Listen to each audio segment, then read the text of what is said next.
Ну пусть разделают, тогда мы выберем, сколько килограмм нам надо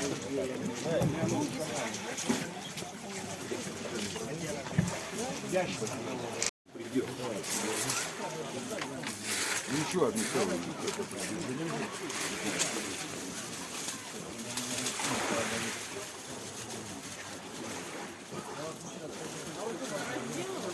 Да.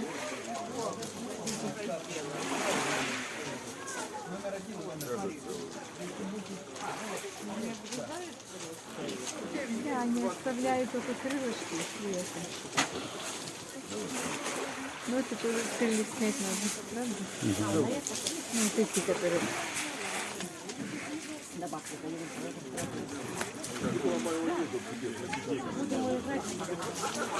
А он еще не скоро и приедет.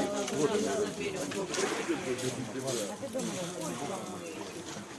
он, Олег, на свадьбу поехал, дочки свадьбы.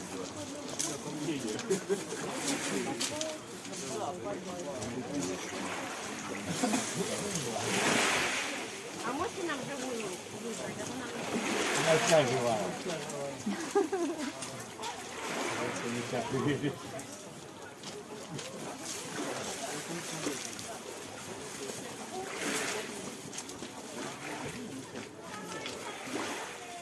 Девчонка. Ой, слушай.